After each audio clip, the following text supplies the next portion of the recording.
എല്ലാവർക്കും പുതിയൊരു വീഡിയോയിലേക്ക് സ്വാഗതം. ഇന്ന് നമ്മൾ ചിന്തിക്കാൻ പോകുന്നത് എബ്രായർക്ക് എഴുതിയ ലേഖനത്തിൽ വിശ്വാസത്തെക്കുറിച്ചാണ്. എബ്രായർക്ക് എഴുതിയ ലേഖനത്തിലെ 11-ാം അധ്യായം എന്ന് പറയുന്നത് വിശ്വാസത്തെക്കുറിച്ചാണ്. വിശ്വാസത്തെക്കുറിച്ച് വളരെ ദീർഘമായി അതിനകത്ത് കൊടുത്തിട്ടുണ്ട്. എന്താണ് വിശ്വാസം എന്ന് പറയുന്നത്? എന്താണ് വിശ്വാസം? ആശിക്കുന്നതിൻ്റെ ഉറപ്പും കാണാത്ത കാര്യങ്ങളുടെ നിശ്ചയവും. നമുക്കെല്ലാവർക്കും കാണാപ്പാഠം അറിയാവുന്ന ഒരു വാക്യമാണ്. ആ വാക്യത്തിന് വളരെയേറെ ഇമ്പോർട്ടൻസ് ഉണ്ട്. ആശിക്കുന്നതിൻ്റെ ഉറപ്പ്, ആ ഉറപ്പ്, ദൃഢനിശ്ചയം, കാണാത്ത കാര്യങ്ങളുടെ ആ ഒരു ഉറപ്പ്, ഇതാണ് വിശ്വാസം എന്ന് പറയുന്നത് എന്ന് എബ്രായർക്ക് എഴുതിയ ലേഖനം 11-ാം അധ്യായം നമുക്ക് വ്യക്തമായി പറഞ്ഞു തരുന്നു. അപ്പോൾ അതിനകത്ത് ഇന്ന് നമ്മുടെ പെന്തക്കോസ്റ്റൽ ഫീൽഡിൽ നടക്കുന്ന ഒരു കാര്യമുണ്ട്. അതായത് ഒരു കൂട്ടർ പറയുന്നത് സക്സസ്ഫുൾ ആയിട്ടുള്ള ലൈഫ്, ഈ ലോകത്തിൽ ഒരു സക്സസ്ഫുൾ ആയിട്ടുള്ള ജീവിതം എന്ന് പറയുന്നത് ഒരു ക്രിസ്ത്യാനിക്ക് ഉള്ള കാര്യമല്ല, മറിച്ച് അതിൽ നിന്നെല്ലാം വേർപെട്ട് എല്ലാത്തിൽ നിന്നും പിന്മാറി ഒരു ജീവിതം, ഒരു ഏകാന്ത ജീവിതം പോലെ നയിക്കുക. അതാണ് ഒരു ക്രിസ്ത്യൻ ലൈഫ് എന്ന് പറയുന്നത്. ഏകാന്ത ജീവിതമല്ല, ആ ഒരു ലൈഫ് സ്റ്റൈലുമായി ബന്ധപ്പെട്ട് ജീവിക്കുന്നവരോടൊത്ത് നടക്കുക. അതൊരു അങ്ങനെ ചിന്തിക്കുന്ന ആൾക്കാരുണ്ട്. അങ്ങനെയാണ് ഒരു ക്രിസ്ത്യൻ ലൈഫ് എന്ന് പറയുന്നതെന്ന്. പക്ഷെ അതേസമയം വേറൊരു കൂട്ടർ പറയുന്നത് ഈ ലോകത്ത് സക്സസ് അച്ചീവ് ചെയ്യണം, ഈ ലോകത്ത് ജയമുണ്ടാകണം, അച്ചീവ്മെന്റ്സ് വേണം എന്ന് പറയുന്ന ആൾക്കാരുണ്ട്. അപ്പോൾ ഇതിൽ നിന്ന് നമുക്ക് മനസ്സിലാകുന്ന ഒരു കാര്യമുണ്ടല്ലോ. അപ്പം ഇത് സംഭവിക്കുന്ന കാര്യം എന്താണെന്ന് വെച്ച് കഴിഞ്ഞാൽ, ആദ്യത്തെ വിഭാഗം പറയുന്നത് മറ്റു വിഭാഗം പറയുന്നത് തെറ്റാണ്, മറ്റേ വിഭാഗം പറയുന്നത് ആദ്യത്തെ വിഭാഗം പറയുന്നത് തെറ്റാണ്. ഇവർ രണ്ടുപേരും ഗ്രൂപ്പായിട്ട് തിരിഞ്ഞിട്ട് അങ്ങോട്ടും ഇങ്ങോട്ടും നിങ്ങൾ ശരിയല്ല, ഞങ്ങളാണ് ശരി എന്ന് പറയുന്ന ഒരവസ്ഥ നമ്മുടെ ഈ ഒരു വിശ്വാസ ഗോളത്തിലുണ്ട്. അപ്പോൾ നമ്മൾ ഇതിനകത്ത് മനസ്സിലാക്കേണ്ട ഒരു കാര്യം എന്ന് പറയുന്നത് എന്താണെന്നറിയോ? ഞാൻ ഇതിനകത്ത് ആ ഭാഗം മെഡിറ്റേറ്റ് ചെയ്തപ്പോൾ എനിക്ക് കിട്ടിയ ഒരു ചിന്ത എന്താണെന്ന് വെച്ചാൽ, ഇവർ രണ്ടുപേരും പറയുന്നത് ശരിയാണ്. അതങ്ങനെ രണ്ടുപേരും പറയുന്നത് ശരിയാവും? എബ്രായർക്ക് എഴുതിയ ലേഖനം 11-ന്റെ ആ താഴോട്ട് വായിക്കുമ്പോൾ ഒരു കാര്യം പറയുന്നുണ്ട്. ചിലർ വിശ്വാസത്താൽ നീതി നടത്തി, വാഗ്ദത്തങ്ങളെ പ്രാപിച്ചു, തീയുടെ ബലം കെടുത്തി, രാജ്യങ്ങളെ അടക്കി നീതി നടത്തി എന്ന് ഒരു വിഭാഗത്തെ കുറിച്ച് പറയുന്നുണ്ട്. അപ്പൊ വചനം തന്നെ ഇവർ രണ്ട് ഗ്രൂപ്പ് സെക്റ്റായിട്ട് തിരിച്ചിരിക്കുകയാണ്. പിന്നെ എന്നിട്ട് താഴത്തോട്ട് വായിക്കുമ്പം വേറെ ചിലർ പരിഹാസം, ചമ്മട്ടി, തടവ്, ഈർച്ചവാളാൽ അറക്കപ്പെട്ടു, ഈ ലോകം അവർക്ക് യോഗ്യമായിരുന്നില്ല എന്ന് വേറെ ചിലരെ കുറിച്ച് പറയുന്നുണ്ട്. ഇതിൽ നിന്ന് നമുക്ക് വ്യക്തമാക്കേണ്ട കാര്യം എന്താണെന്നറിയോ? ആ സെയിം ഫെയ്ത്ത് ഇവർ രണ്ട് കൂട്ടരും ഫോളോ ചെയ്തു. പക്ഷെ ഇവർക്ക് രണ്ട് കൂട്ടർക്കും ഉണ്ടായ എക്സ്പീരിയൻസ് വളരെ ഡിഫറെൻ്റ് ആയിരുന്നു. ഇതിൽ നിന്ന് നമുക്ക് മനസ്സിലാക്കാൻ കഴിയുന്ന ഒരു കാര്യം എന്ന് പറയുന്നത്, ദൈവം ഒരു വ്യക്തിയെ വിളിച്ചിട്ടുണ്ടെങ്കിൽ ആ വ്യക്തിയുടെ ആഗ്രഹങ്ങളോ ആ വ്യക്തിയുടെ തീരുമാനങ്ങളോ അല്ല ദൈവഹിതം എന്ന് പറയുന്നത്. ദൈവഹിതം എന്ന് പറയുന്നത് ദൈവം ആ വ്യക്തിയെ ഏത് റൂട്ടിലൂടെയാണ് കൊണ്ടുപോകാൻ ആഗ്രഹിക്കുന്നത് എന്നുള്ളത് പിന്നീട് റിവീൽ ആവും. ആദ്യം ദൈവം ആ വ്യക്തിയെ വിളിക്കും, ദൈവത്തിന്റെ സന്നിധിയിലോട്ട് കർത്താവിനെ രക്ഷിതാവായി സ്വീകരിച്ചു. അതിനുശേഷം സംഭവിക്കുന്ന കാര്യം, അതിനുശേഷം എന്ത് സംഭവിക്കുന്നു എന്ന് വെച്ച് കഴിഞ്ഞാൽ, പിന്നീട് ആ വ്യക്തിയുടെ ജീവിതം എന്ത് ചെയ്യും? ദൈവം ഡിസൈഡ് ചെയ്യും എങ്ങനെയാണ് ഇവൻ വിശ്വാസ ജീവിതത്തിൽ കൂടി പോയി നിത്യജീവൻ, ഏത് റൂട്ടിലൂടെ പോയാലാണ് ഇവൻ നിത്യജീവൻ അവകാശമാക്കാൻ ഇവനെ കൊണ്ട് സാധിക്കുക എന്നുള്ളത് ദൈവം എന്ത് ചെയ്യും? തീരുമാനിക്കും. ആ ദൈവത്തിന്റെ തീരുമാനം അനുസരിച്ചാണ് നമ്മൾ മുമ്പോട്ട് പോകുന്നത്. അതുകൊണ്ട് തന്നെ ഓരോരുത്തർക്കും വളരെ ഡിഫറെൻ്റ് ആയിട്ടുള്ള എക്സ്പീരിയൻസ് ആവും ഉണ്ടായിരിക്കുക. ചിലർക്ക് എന്ത് ചെയ്യും? ഈ ലോകത്തിൽ അപമാനവും നിന്ദയും ഉണ്ടാവും. അവരതിനെ സഹിച്ച് കർത്താവിൻ്റെ ക്രൂശ് ഏന്തി മുമ്പോട്ട് പോകും. മറ്റു ചിലർ എന്ത് ചെയ്യും?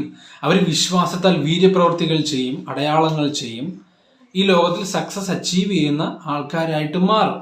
പക്ഷെ ഇതിനെല്ലാം ബേസ് എന്ന് പറഞ്ഞാൽ, ഈ രണ്ട് ഫെയ്ത്തിന്റെ അടിസ്ഥാനം എന്ന് പറയുന്നത് ക്രിസ്തു എന്നിൽ, ഞാൻ ക്രിസ്തുവിൽ എന്ന് പറയുന്ന ഒരു കാര്യമാണ്. ഈ ഒരു കാര്യം റോമാലേഖനത്തിൽ പറഞ്ഞിരിക്കുന്ന ഈ ഒരു ബേസിക് തിയോളജി, ഈ ഒരു ദൈവികമായ ആ ഡോക്ട്രിൻ വിശ്വസിക്കുമ്പോഴാണ് നമ്മൾ ഈ മാർഗത്തിലേക്ക് നമ്മൾ മുമ്പോട്ട് പോകുന്നത്. അതുകൊണ്ട് നമ്മൾ മനസ്സിലാക്കേണ്ടത്, ഒരു വിഭാഗത്തിനോട് ചേർന്ന് ഒരു വിഭാഗം പറഞ്ഞത് തെറ്റാണെന്നും മറുവിഭാഗം പറഞ്ഞത് തെറ്റാണെന്നും പറഞ്ഞ് നമ്മൾ വാദിച്ച് സമയം കളഞ്ഞതിനേക്കാൾ ഉപരി we have to be unified. നമ്മൾ യൂണിഫൈ ചെയ്യണം, നമ്മൾ ഒരുമിക്കണം. അതാണ് ആ യൂണിറ്റിയാണ് നമ്മളുടെ സ്ട്രെങ്ത് എന്ന് പറയുന്നത്. ഇപ്പോൾ ക്രിസ്ത്യാനിറ്റിക്ക് നേരെയും ക്രിസ്തു മാർഗത്തിന് നേരെയും ഒരുപാട് ആക്രമണങ്ങൾ നടന്നുകൊണ്ടിരിക്കുകയാണ്. എല്ലാ മതവും ഒന്നാണ് എന്ന് പറയുന്ന ഒരു ചിന്താധാര ഈ ഒരു കാലഘട്ടത്തിൽ ഉടലെടുത്തിട്ടുണ്ട്. അതിന് ഫോളോ ചെയ്യുന്ന അനേകരുണ്ട്. അങ്ങനെയുള്ള ചിന്തിക്കുന്നവരാണ് ശരിക്കും നോർമലായിട്ടുള്ള മനുഷ്യരെന്നും അങ്ങനെ ചിന്തിക്കുന്നതാണ് ശരിയെന്നും ചിന്തിക്കുന്ന ഭൂരിഭാഗം പേരും ഇന്ന് സമൂഹത്തിലുണ്ട്. ക്രിസ്തു പറഞ്ഞിരിക്കുന്നത്, ഞാൻ അല്ലാതെ, എന്നിലൂടെ അല്ലാതെ ആരും പിതാവിൻ്റെ അടുക്കൽ എത്തത്തില്ല. I am the way, the truth and the life. യേശുവാണ് ദ ഓൺലി ട്രൂത്ത്. ഇതാണ് നമുക്ക് വചനം നൽകുന്ന ആ ഒരു ഗ്യാരണ്ടി എന്ന് പറയുന്നത്. പക്ഷെ ഇത് തിരിച്ചറിയാൻ സാധിക്കാതെ ഇപ്പോൾ സംഭവിക്കുന്നത്, എല്ലാ മതവും യേശുവും ദൈവമാണ്, അയ്യപ്പനും ദൈവമാണ്, അള്ളാഹുവും ആരാണ്? ദൈവം തന്നെയാണ്. അതുകൊണ്ട് എന്ത് ചെയ്യുക, ഇപ്പം നമുക്ക് കാണാൻ സാധിക്കും, ക്രിസ്മസിന്റെ സമയത്ത്, ന്യൂ ഇയറിന്റെ ഒക്കെ സമയമാണ് ചിലര് അമ്പലത്തിൽ പോയി ക്രിസ്മസ് കരോള് പാടുന്നു. ശബരിമലയിൽ പോകുന്ന അയ്യപ്പന്മാര് പള്ളിയിൽ ചെന്ന് യേശുവെ ശരണം അല്ലെങ്കിൽ സ്വാമിയെ ശരണം എന്ന് പറഞ്ഞാൽ അവിടെ തേങ്ങ ഉടയ്ക്കുന്നു. എൻ്റെ വീഡിയോ ഒക്കെ ഉണ്ട്. അങ്ങനെ ഒരു വിചിത്രമായ ഒരു കാലഘട്ടമാണ് ഇപ്പൊ കടന്നു പോയിക്കൊണ്ടിരിക്കുന്നത്. അപ്പൊ ആ ഒരു സമയത്ത് നമ്മൾ യൂണിഫൈ ചെയ്യേണ്ടത് അത്യാവശ്യമാണ്. ദൈവത്തിന് വേണ്ടി, ക്രിസ്തുവിന് വേണ്ടി പോളണ്ടിൽ, ഇംഗ്ലണ്ടിൽ എല്ലായിടത്തും ആൾക്കാർ എഴുന്നേൽക്കുന്നുണ്ട് ക്രിസ്ത്യാനിറ്റിക്ക് വേണ്ടി. ഞാൻ കഴിഞ്ഞ പ്രാവശ്യം ചെറിയ വീഡിയോസ് ഒക്കെ ഇട്ടിട്ടുണ്ട്, ക്രിസ്മസ് ആഘോഷിക്കുന്നത് തെറ്റാണെന്നൊക്കെ പറഞ്ഞ്. ഞാൻ ശരിയാണ്, ക്രിസ്മസ് എന്ന് പറയുന്നത് യേശു ക്രിസ്തുവിന്റെ ജന്മദിനമല്ല, അത് നമുക്ക് എല്ലാവർക്കും അറിയാം. പക്ഷെ നമ്മൾ മനസ്സിലാക്കേണ്ടത് ഒരു കാര്യം എന്താണെന്ന് വെച്ച് കഴിഞ്ഞാൽ, അന്നത്തെ ആ ഒരു ഗവൺമെന്റ് അല്ലെങ്കിൽ ആ ഒരു ചക്രവർത്തി കോൺസ്റ്റന്റൈൻ ഈ ഒരു നിയമം നടപ്പാക്കിയതിന്റെ ഉദ്ദേശം എന്താണെന്ന് വെച്ച് കഴിഞ്ഞാൽ ഉണ്ടല്ലോ, ഒരു ഇത് പറഞ്ഞു കഴിഞ്ഞാൽ, അന്ന് ക്രിസ്മസ് അവിടെ ഉണ്ടാക്കിയില്ലായിരുന്നെങ്കിൽ ക്രിസ്ത്യാനിറ്റി ഇത്രയും സ്പ്രെഡ് ആവത്തില്ലായിരുന്നു. അതാണ് നമ്മൾ മനസ്സിലാക്കേണ്ട ഒരു സത്യം. അതിന്റെ വേറൊരു ഫാക്റ്റാണ്. ഞാൻ ചിന്തിച്ചപ്പോൾ എനിക്ക് തോന്നിയതാണ്. കാരണം അങ്ങനെ ഒരു സെലിബ്രേഷൻ ഇല്ലെങ്കിൽ, അങ്ങനെ ഒരു ആഘോഷമില്ലെങ്കിൽ, ക്രിസ്തു മതം അല്ലെങ്കിൽ ക്രിസ്ത്യാനിറ്റി എന്ന മാർഗം, യേശു എന്ന വ്യക്തി ജനിച്ചിട്ടുണ്ടെന്നും ആ വ്യക്തി അനേകർക്ക് വേണ്ടി മരിച്ചുവെന്നും ഇങ്ങനെ ഒരു സദ്വാർത്ത ഉണ്ടായിട്ടുണ്ടെന്നും അനേകർ അറിയാൻ വേണ്ടിയിട്ട് എന്തില്ല, ഒരു റീസൺ ഉണ്ടാകത്തില്ല. നമ്മൾ എന്ത് ചെയ്യും, എന്നേ വംശനാശം സംഭവിച്ചു പോകേണ്ട ഒരു സ്ഥിതിയിൽ നമ്മൾ എത്തിയേക്കാം. അപ്പൊ ആ ഒരു അവസ്ഥ തിരിച്ചറിഞ്ഞത് കൊണ്ടായിരിക്കണം ആ കോൺസ്റ്റന്റൈൻ എന്ത് ചെയ്തത്, ഇങ്ങനെ ഒരു ആഘോഷം ഉണ്ടാക്കിയത്. അതുകൊണ്ട് ഈ ആഘോഷം എന്ന് പറയുന്നത് അങ്ങനെ ഒരു പോസിറ്റീവായിട്ട് നമ്മൾ ചിന്തിക്കുന്ന ഒരു കാര്യം, പോസിറ്റീവായിട്ട് നമുക്ക് ചിന്തിക്കാൻ ഇങ്ങനെ ഒരു ആഘോഷത്തിലുണ്ട്. അതേസമയം ഇത് ക്രിസ്തുവിന്റെ ജന്മദിനമല്ല, അത് നമുക്ക് എല്ലാവർക്കും അറിയാം. പക്ഷെ മറിച്ച് യേശുവിന്റെ ജനനവും മരണവും ഓരോ ദിവസവും നമ്മൾ എന്ത് ചെയ്യണം, അനുഭവിക്കുകയും ഈ ഒരു ആഘോഷത്തെ നമ്മൾ അങ്ങനെ കാണുകയും വേണം എന്നാണ് എൻ്റെ ഒരു ചിന്ത. അങ്ങനെ നമ്മൾ കാണുമ്പോൾ നമുക്ക് ഒത്തിരി പോസിറ്റീവായിട്ട് നമ്മുടെ ലൈഫിനെ മുമ്പോട്ട് കൊണ്ടുപോകാൻ സാധിക്കുമെന്ന് ഞാൻ വിശ്വസിക്കുന്നു. അപ്പോൾ അതുകൊണ്ട് തന്നെ ആ ഒരു മാർഗത്തിൽ നമ്മൾ മുമ്പോട്ട് പോകേണ്ടത് അത്യാവശ്യമാണ്. പിന്നെ നമുക്ക് കിട്ടുന്ന അവസരം ക്രിസ്തുവിന് വേണ്ടി, ഇപ്പോൾ ക്രിസ്ത്യനായിട്ടുള്ള വ്യക്തികൾ അപമാനവും നിന്ദയും സഹിക്കുന്ന ഒരവസ്ഥയാണ്. ആ ഒരു അവസ്ഥയിലൂടെയാണ് കടന്നു പോകുന്നത്, അത് നമുക്ക് എല്ലാവർക്കും അറിയാം. എങ്കിലും ക്രിസ്തുവിന് വേണ്ടി അന്ത്യത്തോളം സഹിച്ചു നിൽക്കുന്നവൻ രക്ഷപ്പെടും. പക്ഷെ ഈ ഒരു അവസ്ഥയിലും നമുക്ക് ജയിക്കാൻ സാധിക്കും, ജയത്തോടെ നമുക്ക് മുൻപോട്ട് പോകാൻ സാധിക്കും. ആ ഒരു അവസ്ഥയിലേക്ക് നമുക്ക് എത്താൻ സാധിക്കും, വിശ്വാസത്താൽ നമുക്ക് സാധിക്കും. ഓരോരുത്തരും ദൈവം വിളിച്ചിരിക്കുന്നത് ഓരോ പർപ്പസിന് വേണ്ടിയിട്ടാണ്. അത് മിസ്റ്റീരിയസ് ആണ്, നമുക്കറിയത്തില്ല. നമ്മൾ ജ്യോത്സ്യനെ പോയി കണ്ട് ഭാവി ഗണിക്കുന്ന ആൾക്കാരല്ല. നമുക്ക് നാളെ എന്താണെന്ന് നമുക്ക് അറിയില്ല. അതാണ് ഈ ഒരു ലൈഫിന്റെ ഒരു രസം എന്ന് പറയുന്നത്. ഈ ക്രിസ്ത്യൻ ലൈഫിന്റെ ഒരു രസം എന്ന് പറയുന്നത്, നാളെ എന്തായിത്തീരും നമ്മൾ വിശ്വസിക്കുന്നു, പക്ഷെ നമ്മളെ ദൈവം കൊണ്ടുപോകുന്ന വഴി നമുക്കറിയില്ല എങ്ങനെയുള്ള റൂട്ടാണെന്ന്. അതാണ് അതിൻ്റെ ഒരു എൻജോയ്മെന്റ് എന്ന് പറയുന്നത്. പലതരത്തിലുള്ള പരീക്ഷകൾ ഉണ്ടാകും, ടെസ്റ്റുകൾ ഉണ്ടാകും. അതിനെ ക്രിസ്തുവിൽ നമ്മൾ അതിജീവിക്കുക, അത് തന്നെയാണ് നമുക്ക് നൽകിയിട്ടുള്ള ടാസ്ക്. യേശുവിൽ വിശ്വസിച്ചുകൊണ്ട് നമ്മൾ അതിനെ അതിജീവിക്കുക, മുൻപോട്ട് പോകുക, അതാണ് ടാസ്ക്. അതുകൊണ്ട് നമ്മളെല്ലാവരും ഒന്നിക്കേണ്ടത് അത്യാവശ്യമാണ്, ദൈവത്തിന് വേണ്ടി നിൽക്കേണ്ടത് അത്യാവശ്യമാണ്, വിശ്വാസം മുറുകെ പിടിക്കേണ്ടത് അത്യാവശ്യമാണ്. ഈ അന്ത്യകാലത്ത് അനേകർ വിശ്വാസം ത്യജിച്ച് അനേകരെ എന്ത് ചെയ്യും, കർത്താവ് പറഞ്ഞ പോലെ നിങ്ങളെ കൊല്ലുന്നത് ദൈവത്തിന് എന്തോ വഴിപാട് കഴിക്കുക എന്ന് പറയുന്ന ഒരു സമയം പോലെ ഒരു സമയം വരുമെന്നാണ് പറയുന്നത്. അപ്പൊ ഇതെല്ലാം വിശ്വാസികൾ കരുതിയിരിക്കുക.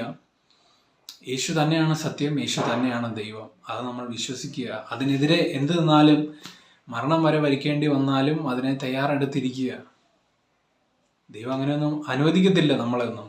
കാരണം കർത്താവ് വരും, കർത്താവ് അതിനു മുമ്പ് വരും എന്ന് നമുക്ക് വിശ്വസിക്കാം. അതാണ് സത്യം, കർത്താവ് വരും. അപ്പോൾ അതാണ് നമ്മൾ മനസ്സിലാക്കേണ്ടത്. ഇങ്ങനെ ഈ ഒരു കാലഘട്ടത്തിൽ നമ്മൾ മുമ്പോട്ട് പോകുമ്പോൾ നമ്മൾ ശരിക്കും ശ്രദ്ധിക്കണം വിശ്വാസത്തിൽ നിലനിൽക്കാൻ. ദൈവം എല്ലാവരും അനുഗ്രഹിക്കട്ടെ. ഈ ഒരു അടുത്തൊരു പുതുവർഷം നിങ്ങൾക്ക് അനുഗ്രഹത്തിൻ്റെ വർഷമായി തീരട്ടെ, അത്ഭുതത്തിൻ്റെ വർഷമായി തീരട്ടെ. കുറേ പേര് സക്സസ് അച്ചീവ് ചെയ്യട്ടെ. വേറെ ചിലർ ലോകത്തിൽ നിന്നും വേർപെട്ടുകൊണ്ട് ദൈവത്തിനായി ജീവിക്കട്ടെ. അങ്ങനെ ക്രിസ്തു മാർഗം, സത്യമാർഗം പ്രചരിക്കട്ടെ, വളരട്ടെ. അതിന് ദൈവം നമ്മളെല്ലാവരെയും പ്രാപ്തരാക്കട്ടെ. എല്ലാവരെയും ദൈവം അനുഗ്രഹിക്കട്ടെ. ആമേൻ.